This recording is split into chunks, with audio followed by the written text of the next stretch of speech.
حوالے سے ہمیں اپڈیٹ کریں گے، جب بھی ان سے ہمارا رابطہ ہوگا ہم ان کی طرف جائیں گے۔ اوورال ہمارا آج کا موضوع جو ہے وہ آج کیا ہوا ہے، دن بھر کیا ہوا ہے۔ تشدد کے بھی کچھ واقعات ہوئے، پولنگ بہرحال مجموعی طور پر پرامن رہی، کوئی بہت ایسا سنگین واقعہ نہیں ہوا جس کے اوپر بہت زیادہ کوئی پریشانی کی صورتحال ہو، لیکن بہرحال کشیدگی، اکا دکا کشیدگی کے واقعات بھی ہوئے۔ کئی جگہوں پہ پاکستان تحریک انصاف اور پاکستان پیپلز پارٹی کے کارکن جو ہیں آپس میں لڑتے جھگڑتے نظر آئے، بعض مقامات پر جماعت اسلامی اور پیپلز پارٹی کے کارکن لڑتے جھگڑتے نظر آئے، اور ابھی گنتی کا عمل جاری ہے اور تفصیلات جو ہیں وہ آہستہ آہستہ آنا شروع ہو گئی ہیں۔ ابھی تک کی جو تفصیلات ہیں، ملا جلا رجحان ہے، بہت ساری جگہوں پہ آزاد لوگ جو ہیں وہ کافی تعداد میں جیتے ہیں، بعض مقامات پر پاکستان پیپلز پارٹی آگے ہے، بعض مقامات پر جماعت اسلامی آگے ہے، اور بعض مقامات پر پاکستان تحریک انصاف آگے ہے۔ اسی حوالے سے جب سعید غنی صاحب سے بھی پوچھا گیا کہ آپ کو کیا لگتا ہے کہ مجموعی صورتحال کیا ہوگی، تو انہوں نے کہا کہ مجھے یہ لگ رہا ہے کہ حتمی نتائج جب مکمل ہوں گے تو اس کے بعد یہ یا جماعت اسلامی پہلے نمبر پر ہوگی یا پاکستان پیپلز پارٹی پہلے نمبر پہ ہوگی۔ ان کے خیال کے مطابق بنیادی طور پر ان دونوں جماعتوں کے درمیان شدت سے مقابلہ جاری ہے، اور بہرحال آج پولنگ جو ہے صبح 8 سے 5 بجے تک جاری رہی۔ دوپہر کے دوران بھی یہ اس کو کوئی بریک نہیں دی گئی تھی۔ حیدرآباد ڈویژن کے اضلاع ٹھٹھا، سجاول، بدین، جام شورو، ٹنڈو محمد خان، ٹنڈوالا یار، مٹیاری اور دادوں میں بھی ووٹ ڈالے گئے، اور باقی سندھ کے باقی جو علاقے ہیں، مثلا کراچی کے 7 اضلاع، ان میں بھی 25 ٹاؤنز کی 246 یونین کونسل کے 984 وارڈز میں ووٹنگ ہوئی ہے، اور ہر یونین کونسل میں 4 وارڈز ہیں۔ پہلے آپ کو تھوڑا سا یہ بتا دیں ناظرین جو اس الیکشن کے حوالے سے زیادہ جانتے نہیں، اس کا طریقہ کار یہ ہے کہ ہر ووٹر کو چیئرمین اور وائس چیئرمین کے علاوہ وارڈز کے جنرل کونسل کو منتخب کرنا تھا، اور ہر یونین کونسل کے جو کونسل ہے وہ 11 ارکان پر مشتمل ہے، جس میں 6 افراد کا براہ راست انتخاب ہونا تھا۔ تو یہ اس حوالے سے اس طرح کی آج ووٹنگ رہی۔ مظہر برلاس صاحب کی طرف چلتے ہیں اور مظہر برلاس صاحب سے رائے لیتے ہیں، پوچھتے ہیں کہ دن بھر جو آج صورتحال رہی ہے اس حوالے سے وہ کیا کہتے ہیں، ان کا مجموعی تاثر کیا ہے۔ جناب مظہر برلاس صاحب۔ دیکھیے، یہ الیکشن خدا خدا کر کے ہوئے آج بلدیاتی الیکشن، اس کو آپ کے علم میں ہے، ہمارے ناظرین کے بھی علم میں ہے کہ اس الیکشن سے بھاگنے کی بڑی کوششیں ہوئیں، اس کو ملتوی کرنے کی بڑی کوششیں ہوئیں، خاص طور پر پیپلز پارٹی کوششیں کرتی رہی اور ایم کیو ایم کہ یہ الیکشن نہ ہو، مگر اس کے باوجود یہ الیکشن ہو گئے۔ جی۔ اب اس الیکشن میں جو اندرون سندھ کے اضلاع ہے وہاں تو اتنی ریگنگ ہوئی ہے، اور آج میری بات ہو رہی تھی جو قومی اسمبلی کی سابق اسپیکر ہیں ڈاکٹر فہمیدہ مرزا سے، انہوں نے کہا کہ خود میرا ووٹ بھی غائب کر دیا گیا ہے، اور ان کے جو شوہر ہیں ذوالفقار مرزا، ان کا ووٹ بھی غائب کر دیا گیا ہے۔ واہ۔ تو جب اتنے بڑے لیول پر بھی لوگوں کے ووٹ غائب ہوں تو اس کا مطلب ہے چھوٹے موٹے مخالفین کو تو ویسے ہی کچل دیا گیا ہوگا۔ صحیح ہے۔ تو یہ ایک سوال الیکشن کمیشن پہ ضرور اٹھے گا کہ اندرون سندھ کے جو اضلاع ہے وہاں دھاندلی سے بھرپور الیکشن ہوا۔ صحیح۔ اچھا، جو کوئی کچھ فوٹیجز آپ کے پاس ہوں گی، کراچی میں بھی بعض مقامات پر ٹھپے لگتے ہوئے، رات کو بھی ملے اور دن کو بھی، تو یہ تو الیکشن کمیشن کو چاہیے تھا کہ وہ دھاندلی کو روکتے اور دھاندلی سے ہٹ کے ایک ایسا یادگار الیکشن کروا دیتے کہ قوم یاد کرتی کہ پاکستان میں کوئی ایسا الیکشن بھی ہوا جی، جہاں دھاندلی سے جو پاک ہو گیا۔ ہاں جی۔ مگر اس میں الیکشن کمیشن کو بہت حد تک قصوروار اس لیے نہیں سمجھتا کہ الیکشن کمیشن علوی صاحب مجبور ہوتا ہے سٹاف لینے کے لیے، یہ جو پریزائڈنگ افسر ہیں یا دوسرا سٹاف ہے وہ ظاہر ہے صوبائی حکومتوں سے لیا جاتا ہے، تو وہ صوبائی حکومتوں کے زیر اثر ہوتے ہیں یہ ماسٹر استانیہ اور دوسرا جو سٹاف ہے، ٹھیک ہے، اور پولیس بھی۔ صحیح۔ تو ظاہر ہے وہ اپنی صوبائی حکومت کے لیے، جس کی بھی حکومت ہو، جس پارٹی کی بھی ہو، وہ اس کے کہنے پہ اس پارٹی کے لیے کام کر رہے ہوتے ہیں۔ ایک تو یہ میری اس پروگرام کے توسط سے درخواست ہے کہ الیکشن کمیشن اپنا سٹاف بڑھائے، صحیح ہے، اور اس طرح مینج کرے جیسے انڈین الیکشن کمیشن اس حد تک خود مختار ہے اور با اختیار ہے کہ وہ کسی بھی حکومت کے کان پکڑوا سکتا ہے۔ صحیح ہے۔ پاکستان میں الیکشن کمیشن جو ہے وہ آزاد ہے ہی نہیں، وہ خود مختار ہے ہی نہیں، صحیح، اور سٹاف کے حوالے سے بھی اسے دوسروں کا سہارا لینا پڑتا ہے. ٹھیک ہے لہذا وہ جن کا سہارا لیتا ہے تو وہ جی جس پارٹی کی وہاں حکومت ہو جی اس ٹھیک، پارٹی کے لیے کام کیا جاتا ہے. صحیح ہے. مظہر برلاس صاحب، قطع کلامی معاف، سہیل شبیر صاحب سے ہمارا رابطہ ہو گیا ہے، کراچی سے ہمارے نمائندہ ہیں، ہمارے رپورٹر ہیں. سہیل شبیر صاحب، کیا صورتحال رہی مجموعی طور پر آج دن بھر کراچی اور حیدرآباد میں، اور نتائج آنا شروع ہو گئے ہیں تو ابھی کیا صورتحال ہے؟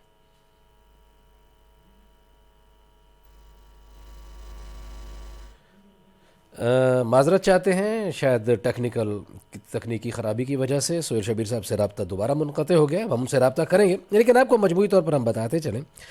کہ اچھا، سہیل شبیر صاحب سے رابطہ بحال ہو گیا ہے. جی سہیل شبیر صاحب، میں آپ سے پوچھ رہا تھا کہ آج دن بھر مجموعی صورتحال کیا رہی، اس پہ ذرا ہمیں آگاہ کر دیں، پھر اس کے بعد پھر نتائج کی طرف بڑھتے ہیں. بالکل، دیکھیں میں آپ کو بتاؤں کہ آج صبح تقریباً 8 بجے پولنگ کا جو ٹائم تھا وہ بر وقت شروع ہوا، اور تقریباً دوپہر 12-1-2 بجے تک ہم نے دیکھا کہ صورتحال ایسی تھی کہ مختلف پولنگ اسٹیشنز پر کوئی دور دور تک نظر نہیں آ رہا تھا. دوپہر 12 بجے کے بعد سے لے کر، کیونکہ کراچی شہر ہے، لوگ دیر سے سو کے اٹھتے ہیں، سردی کا بھی موسم ہے، تو لوگ ویسے ہی لیٹ نکلنا شروع ہوئے، لیکن اس حد تک لوگ نہیں نکل سکے جس حد تک کراچی شہر میں ماضی میں لوگ نکلا کرتے تھے، یا پھر بلدیاتی الیکشن کے حوالے سے ایکسپیکٹ کیا جا رہا تھا کہ ہر گلی محلے کا امیدوار ہے تو ہر امیدوار کے اپنے اپنے ووٹرز بھی ہوں گے، اس کے چاہنے والے بھی ہوں گے، لیکن اس بڑے پیمانے پر لوگ نہیں نکل سکے. شہر میں 5 بجے پولنگ کا جو ٹائم تھا بند ہونے کا، اپنے مقررہ وقت پہ پولنگ بند ہو گئی. مختلف علاقوں میں چھوٹے بڑے واقعات ہوئے، لیکن اتنے بڑے واقعات نہیں ہوئے کہ جو خدا نہ خواستہ کسی خونریزی میں جو ہے وہ تبدیل ہوتے. لیکن میں آپ کو بتاؤں کہ 5 بجے کے بعد سے جو صورتحال ہے وہ سیاسی جماعتوں نے پولنگ بوتھ اور پولنگ اسٹیشنز کے باہر پہنچنا شروع ہوئے، نتائج لینے کا سلسلہ شروع ہوا. لیکن ابھی تقریباً 10 بجے سے زائد کا وقت ہو چکا ہے، اور ابھی تک صرف 8 سے 10 یو سیز کے جو نتائج ہیں وہ منظر عام پر آئے ہیں، اور وہ بھی ابھی تک غیر حتمی اور غیر سرکاری نتائج ہیں. قادر پٹیل جو ہیں پیپلز پارٹی کے رہنما، وہ کلیم کرتے ہیں جو ڈسٹرکٹ ساؤتھ کے اندر کیماڑی ٹاؤن ہے، اس کی 11 یوسیوں میں سے 7 یوسیاں جو ہے وہ پیپلز پارٹی نے ون کی ہیں. یہ قادر پٹیل نے جو ہے وہ یہ کلیم کیا ہے. جبکہ اسی طرح ملیر سے، گڈاب سے اور منگو پیر سے بھی پیپلز پارٹی کافی اکثریت میں آ رہی ہے. لیکن جو شہری علاقے ہیں اس کے اندر ہم دیکھ رہے ہیں کہ جماعت اسلامی بہت زیادہ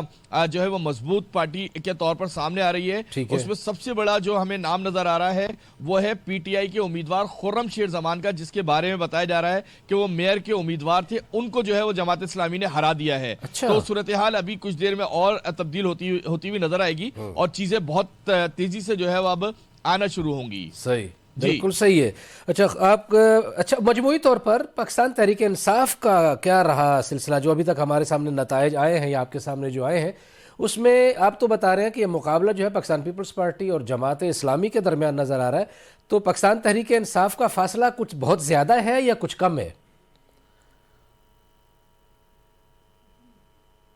سہیل شبیر صاحب، آپ آواز سن رہے ہیں میری؟ جی بالکل، آپ کی آواز آ رہی ہے. جی فرمائیے.